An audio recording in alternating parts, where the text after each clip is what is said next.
followed up with him in the wife beater T-shirt with the Purple drink. Purple drink. Yeah, that's the one. Wow. Man, In that Alabama. guy. What a bum.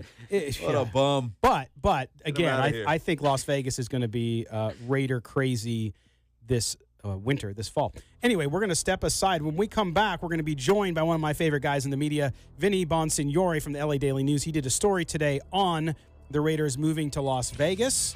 Really good stuff. Make sure you go read it to be prepared for that. We'll be back right after this on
This is Cliff Branch, formerly of the Oakland Raiders, 3-time Super Bowl champ, 4-time Pro Bowl, and you're listening to the Silver and Black Show. All right. Thanks again, Cliff, for bringing us back in from the break. And we are going to shift now and go out on our newsmaker line to talk to one of our favorite guys in the media. And that, of course, is LA Daily News NFL columnist Vinny Bonsignore. Vinny, man, how you doing tonight? Today, excuse me. See, I don't even know what time it is.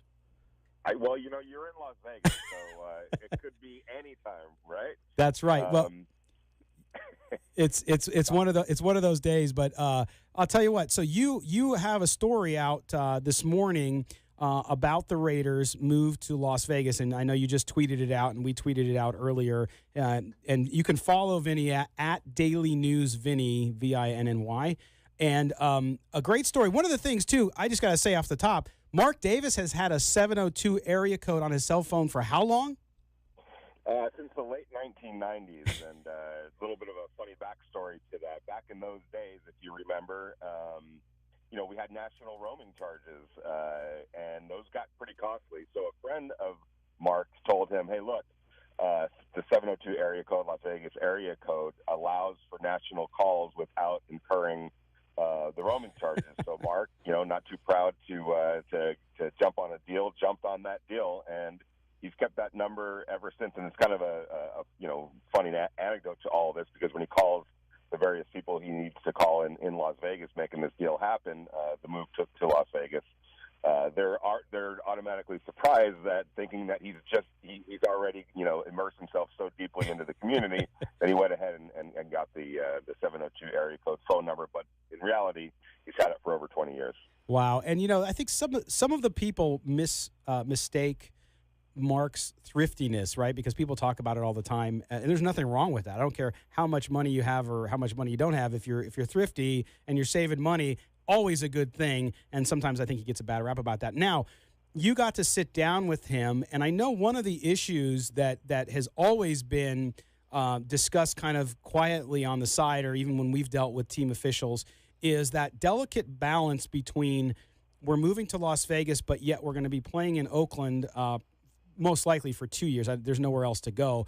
And what was the impression you got from him? Because he's here all the time. He was again at the WNBA game last night. He's been at the last 2 games. He was a staple at the Vegas Golden Knights hockey games during the playoff run. What did you learn from him when you sat down to talk about that angle? Well, from the very beginning, throughout this whole process, even if you back it up a year before Las Vegas came into the picture, their pursuit of Los Angeles. One thing that he's made very clear, and I've always felt like Mark Davis has been as earnest as you can imagine, as anyone can imagine in this situation. He never really wanted to leave Oakland. This was never about, and that's no disrespect to Los Angeles or Las Vegas. It was just the reality of the situation in terms of trying to get a stadium built in Oakland and where he really wanted to stay, but it just wasn't happening. So obviously he had to look elsewhere. But that said, it was never personal toward the fans in the Bay Area, who he loves and adores and respects and considers the best fans in the world. And so, when we're talking about what is really an unprecedented situation where a team is saying goodbye to one market over a prolonged period of time, while also, preparing for a hello in a new market, in a new home, there is a balancing act. And one thing that has always struck me about him is the care that he's trying to take in order not to offend his current market. And it goes beyond just the fact that they have to sell tickets. That's taking care of itself. Anytime somebody falls off on their season tickets, somebody's right there to gobble them up in Oakland. It's not really about that. He sincerely does not want to come across as somebody who's rubbing anybody's face in it. He would love for Oakland to be a part of this. I mean, he looks at the Raider Nation literally as the Raider Nation, whether you're talking about Oakland, Las Vegas, Los Angeles. To answer your question, though, for sure, he doesn't want to. He feels and senses that delicate balancing act. He's doing the best he can to make sure no one gets offended throughout this. We're talking to Vinny Bonsignore from the LA Daily News here on Silver and Black today. Hey, Vinny, Matt here. Good to talk to you again.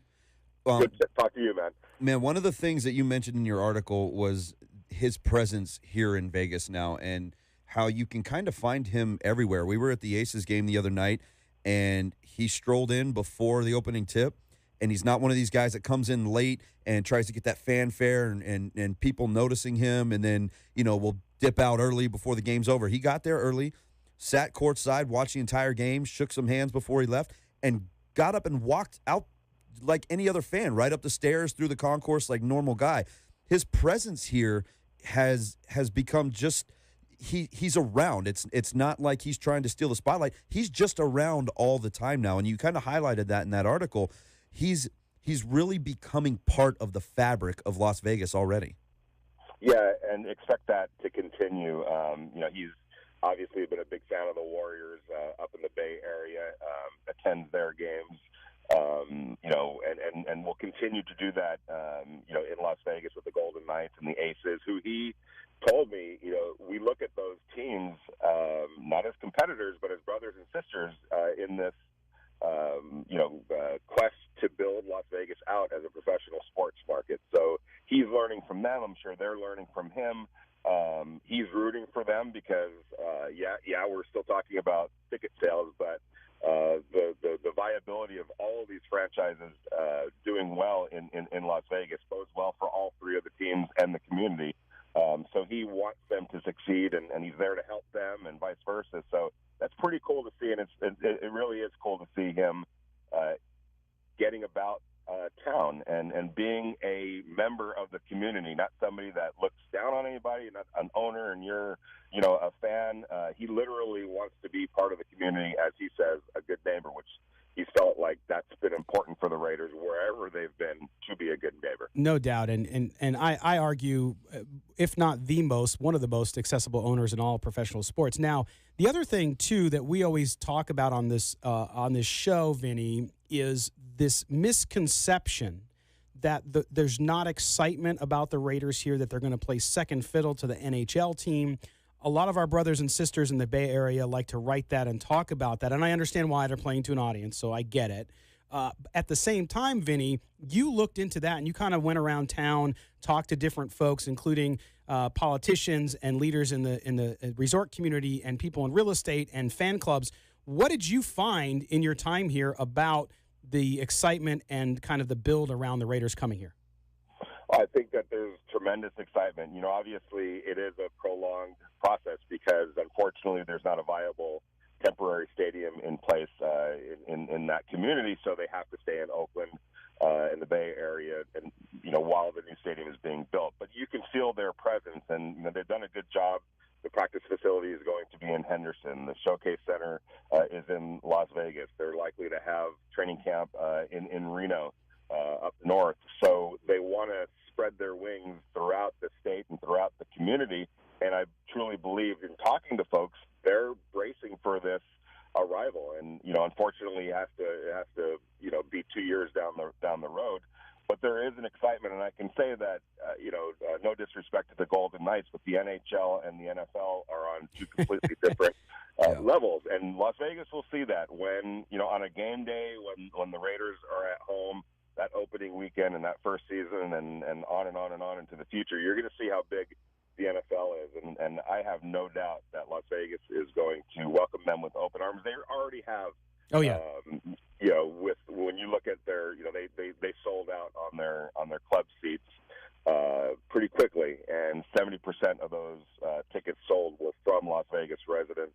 The other 30% prominently from Oakland and Los Angeles, but 70% stepping up immediately to purchase the most expensive tickets in the house outside of the suite is a good sign, and the Raiders expect that ratio to maintain as they put the rest of their tickets on sale. So there is an excitement, and you can feel it. Vinny, before we let you go, I want to talk about the 2019 season, and again, you mentioned it in your article, because that's the big mystery right now is where are they going to play, and you talked about both San Antonio, you talked about San Diego, and then the potential to sign another one-year lease to stay in Oakland. Where do you feel they will end up playing, and if it's not Oakland, what's the best scenario for them? Well, ideally for them, it will be at the Oakland Alameda Coliseum.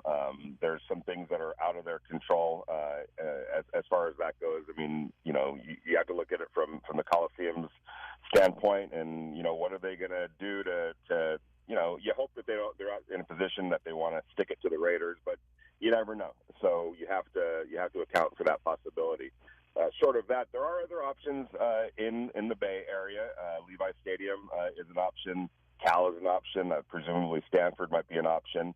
But if it doesn't happen in the Bay Area, then you will start talking about and hearing about, maybe San Antonio, which had for years been, a potential landing spot for the Raiders, and San Diego. Qualcomm Stadium is still standing, so that's a possibility. In my heart, and just instincts tells me that one way or another it's going to get done in the Bay Area, but it will be interesting, this time next year, probably right around February, March or so, when they have to make a decision. Hopefully it's made before then, and it is in the Bay Area, but we'll see what happens sometime after this current season. All right, we've been talking to Vinny Bonsignore from the LA Daily News, who we just tweeted out your story, Vinny, so people can read it about the time he spent with Mark Davis and Mark Bedane this past week in Las Vegas around the move. Listen, man, I appreciate the time as always. The ink, as we used to say, remember, in the business, the ink is still wet on your story, so we appreciate you joining us. And I know we're going to have you on a lot more during the year, so thanks for doing it, and have a great weekend, my friend.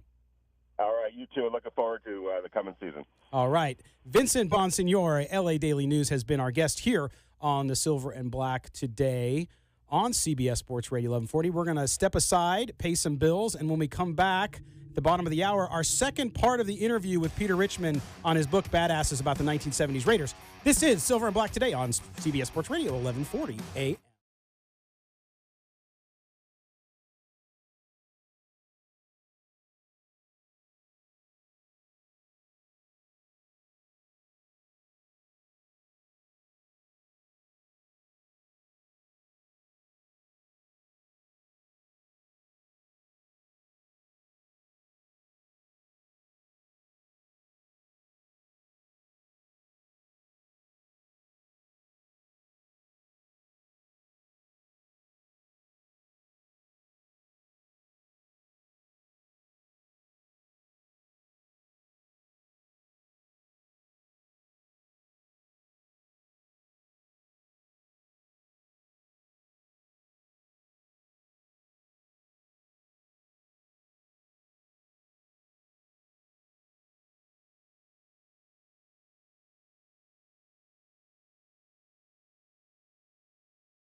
Gulbranson on CBS Sports Radio 1140. Between the employee and the employer has changed, right? Exactly. Back. The thing that I like about Gruden being from that, depending on what I remembered something about the difference between the eras, I have to tell you. Art Toms was the starting right defensive tackle on the Raiders, and that went better. They also know how interesting Show up. what the Golden Knights brought in. There's no doubt in my mind now that it's a whole new chapter. And again, if there's anything you can say about the evolution of the NFL from the blue collar, the gray flannel New York Giants to the blue collar Raiders up to now, we've gone into full entertainment mode. And therefore, what's going to be happening in 2019 in your town is going to be more, I think, than just a new team coming in. Can Vegas support an NFL team? I think you got to look at it a whole new way. New thing happening. All bets are off. Ah, nice. And again, we're joined by Peter Richmond, the author of Badasses, The Legends of Snake Food, Dr. Death, and John Madden's Oakland Raiders. Now, as we continue this conversation, Peter, about Las Vegas and how your thinking has evolved on it, I understand it, though. Like, when I read your piece, being someone who lives in Las Vegas, my wife was also born and raised here, the child of two Cuban immigrants who came here because they knew gaming from Cuba. So very interesting stories. And next time you're out here, we really would love to take you out and talk to you about some of that history. It'd be kind of cool. No, you got to write your book, man. Yeah, there you go. But, I understand your point of view, too, because you say it and you're very transparent about it, as you are with most of your writing, which is like, hey, look, I was a fan, right? I liked the Raiders, and so it was very personal to you. So when the Raiders were on the cusp of leaving Oakland and all of that happened, I understand it, too. I grew up in San Diego. San Diego being a very small market and the Chargers leaving there, too, I have all my friends I grew up with and family who invested everything in the Chargers. And when the Chargers left, and the 4-year period it took them to leave as well, it really created that rift. And I think that the only difference I've seen, and maybe you can explain it to me a little bit, even though your thinking is evolved, and that is people in San Diego, of course, hate the Spanos family. They hate them for leaving. They do. But they don't. I was a staff. Go ahead. I was a staff writer at the San Diego Union. Oh, you're this guy named Spanos came in 1981 and said, "I'm going to get 10% of this team." And my sports editor said, "I want you to write about this because it's 10% now." But so I was Spanos. Yeah, when he took it. So I know exactly what you're talking about. Yeah, and he obviously a very different owner than Gene Klein. But I think that the interesting thing that Matt and I always talk about here on this show is that when you look at what's happening, even the people in San Diego are still fired up and they're still firing away at the Spanos. They're taking out billboards and all that stuff. Is the hate seems to be on the owner with the Raider fans in Oakland, and again, not all of them, But with the Raider fans who are really, really still upset and just going crazy about it, it seems as though, yes, Mark Davis takes the brunt of it, but they also are very quick to throw rocks at Las Vegas when in reality, Las Vegas is, I mean, yeah, the state gave the money to get the team here, but in reality, that's really not the issue. The issue is Oakland and what Davis couldn't do there and what Oakland couldn't do for Davis, obviously. Correct. Marketplaces, there's no way you can keep, as much as a robber baron sort of antitrust deal this league always is. No, the free marketplace will always out. And in some cases, it might not be good. St. Louis Rams, good example. Bad for the sport. But in your case, absolutely. Now, two things there. One is that, do you imagine Oakland, when it doesn't have a team, you think the fans are going to be pissed off if 5 years from now the city starts courting the Jacksonville Jaguars? Yeah, I don't think they're going to care, to tell you the truth. No. You know. And I think... To just briefly, for my stupid knee-jerk take on, not that stupid, on in the Vice story a few years ago, having spent a lot of time in Oakland writing that book, I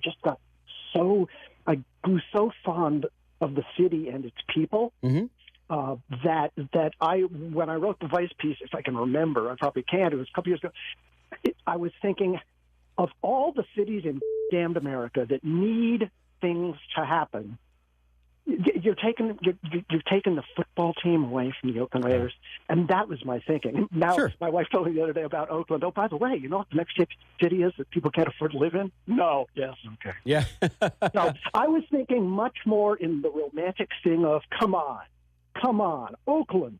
We're not talking about San Diego, which you and I both know is not down and out, but not that Oakland was. But you know what I'm talking about. Sure. Oakland was a true American working class city, and these teams are public trusts, except they aren't. And they are simply a corporation, and these are franchises. And so, yes, in this case, I don't think anybody, except for the hardcore, would argue that this was best for Vegas. Didn't wrong anybody.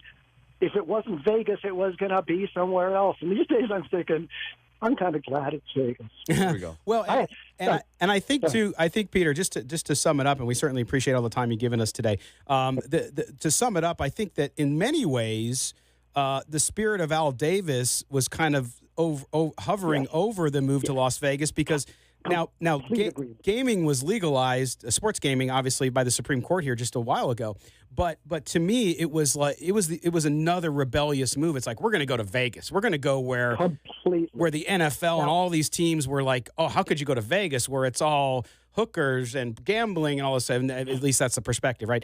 So to me, if anybody had grown up, if anybody had grown up as I did with Davis, the rebel, Davis, the football mind, and Davis, the chip on his shoulder, healthy chip on his shoulder, I'm going to show you. If they went up with that Al Davis, they would be giving a standing ovation to going to Las Vegas.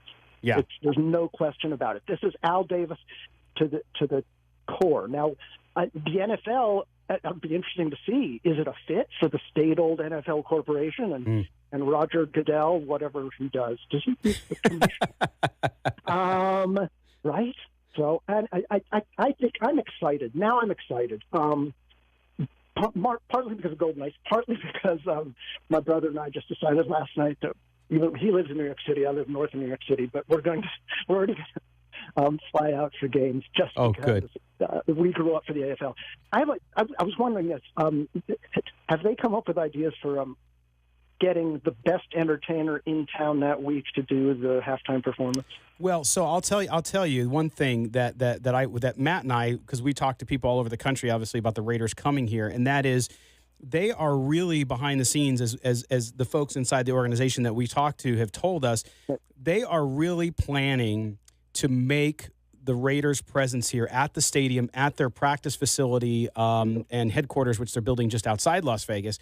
They want to make it the top experience, entertainment experience, back to what you said, in all of professional sports. So I think you're going to see things that are going to knock people's socks off, whether it's halftime show, whether it's pregame, whether it's outside before, whether it's during the summer you come to visit and you want to go visit a Hall of Fame at their headquarters. I think it's going to be something unlike anything else you're going to see. And that's where I think minds will change. If you're Green Day and you're in town for 2 weeks, and the Raiders say, "Hey, listen, do you want to do an outdoor concert at the Vegas, at the game this Sunday?" Heck, yes. Yeah, of course. yeah, they'll do it. And then the other end of the spectrum, maybe Tony Bennett if he's still alive. Well, but you know what I mean? How cool absolutely. would it be for some performers?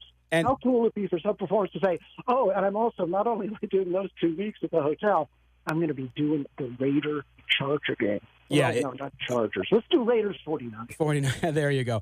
Well, Peter, listen, it was absolutely pleasure to talk to you, and we're going to thanks for thinking of me. Yeah, we're going to put a link up to your book, and we hope to talk to you again. And next time you're in town, please let us know, and we'll get together again. Oh, you will. No, I'm a railroad freak, and the idea, and then Cuba. The whole thing. This is fascinating. All right.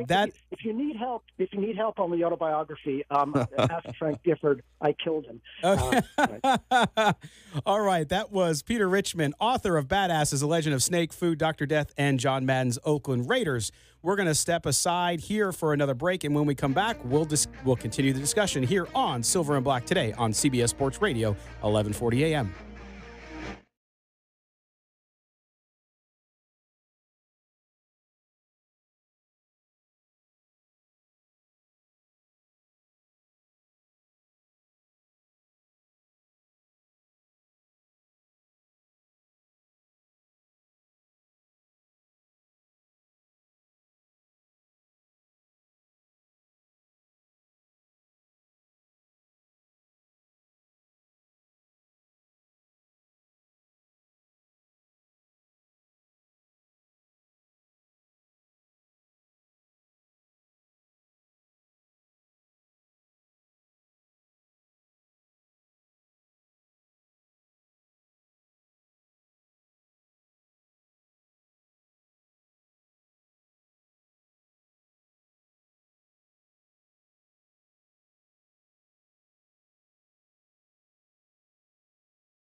Hi, this is Steve Wisniewski, and you're listening to the Silver and Black Today. All right, Stevie, bringing us back in. There's so many Raiders that come through Vegas, like getting those little rejoins and sound bites coming back in is getting a lot easier, Matt. And so I love that those guys are already coming here. And it was really cool to hear Peter at the end there, right? Because when we were preparing for that interview, folks, we were, Matt, again, he talks about his Vegas pride. We all have it here, but again, third generation, it riled you up. It riled me up a little bit because Peter, he's an Ivy League guy. He's a Raider fan, through and through. East Coast guy. The misconceptions about Las Vegas. East Coasters. Well, and even I was ready for it because even he used per capita income as proof that Las Vegas wasn't going to be able to support the city when per capita income is really a bad statistic to use. You need to use median income because it's more real, right? Because it includes the wide ranges of income. But it was great to see him come around and actually go further to say, and I know some of the people in Oakland aren't going to like this, but that this is exactly what Al Davis would have done. Yeah, he was a maverick. He was the ultimate maverick. And it's funny because UNLV, they're the rebels, and that's kind of how Davis and, again, going back to those 70s teams were always considered rebels, right? And Davis loved Vegas. He loved Vegas. And given the opportunity, Al Davis would have brought the Raiders to Las Vegas. I don't think there's any doubt about that, especially when you look at what the city's done for the Raiders already in building the stadium. But it's so narrow-minded to attack Vegas without really knowing anything about the city. And like I said to him in the interview, that's why the Golden Knights and what they did was so great in opening up the eyes of everybody in the country that has never been to Vegas or has only been to Vegas on the Strip and has never seen anything outside of the glitz and glamour of the casinos. It really opened everybody up to the amazing community that we do have out here. That's right. And we are coming up. Today is the 8th, correct? So that's 18 days until training camp, right? Finally. So it's right around the corner, and the Raiders kind of made their training camp schedule public along with media availability, which for most of you doesn't matter other than the fact that we can actually bring you some sound, and we'll be on top of this covering both camp and what the folks have to say Colin's trying to get us out of here early, I think. Colin's like, man, I got a place to be. Colin Pulicella, our engineer there. Anyway, but starts on July 26th, the players report. They just report that day. Rookies have to be in the 23rd. The first practice is Friday, July 27th from 9 a.m. approximately till noon. We'll hear from John Gruden. First day, of course, is always a little bit of, hey, we're back. And then you start to get things through. And from that first practice, Matt, exactly 2 weeks later, they will play the Detroit Lions, or the Detroit Lions, depending how you want to say it, in the first preseason game on August 10th. So, man, this is going to start rolling. And it goes to show you, we talked earlier about Las Vegas getting prepared for the Raiders coming, and that's what exactly the folks here at CBS Sports Radio 1140 did, is putting us on the air because they know the excitement's going to build, and it all starts with camp. Yeah, and looking at preseason or looking at camp, and then I want to get into preseason a little bit too, because camp, it's really the first we get to see of what these guys got. And I wanted to talk about Gary and Conley specifically because I'm excited to see because I feel like he's such a talented guy and he has so much upside to him, but we haven't seen a lot of him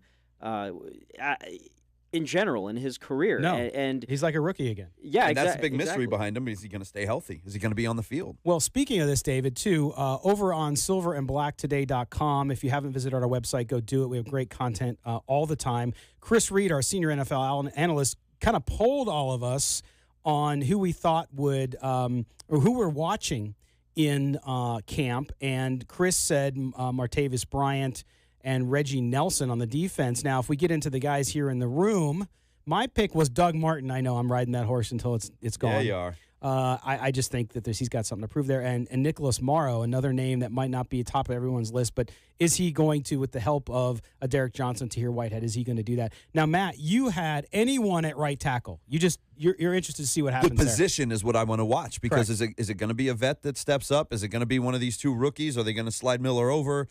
That's the revolving door position on this offensive line and has been for a while, so I want to see somebody take control of that spot. Well, and both of you and David both picked Garyon Conley to watch in camp, and there was some news. Garyon Conley sued the woman who erroneously accused him of rape. So interesting thing, and it's for like $58,000, something really small, but I think a hey, you shouldn't have done this, and that's good. I mean, he was cleared of anything or any wrongdoing there. So we'll see what happens. Well, guys, we're coming to the end of the show. David, thanks for joining us, man, and I know we'll have you out there doing some cool reporting pretty soon. Thanks, Matt. Appreciate it as always. All right, and Matt. Enjoy the movie today? Scott, sorry. Oh, I don't know why I said Matt. They both end in double T. Matt, you're going to see Ant-Man today with the family? Man, let's go. Enjoy. I'm running out of here in about 2 minutes. All right. Time to roll. We want to thank you guys. We want to thank Peter Richmond and Vinny Bonsignore for being our guests, and all of you for being the most important guests of all, for listening to the Silver and Black Today on CBS Sports Radio 1140. Visit us, silverandblacktoday.com, on Twitter, silverblack, the number 2 day. Thank you to all of us, our engineer Colin Pulicella, executive producer Tony Cardasco, and we sign off, I should say, but we never say goodbye, Raider Nation. Thanks for listening, and may the autumn wind always be at your back. We'll check you next time. Bye-bye.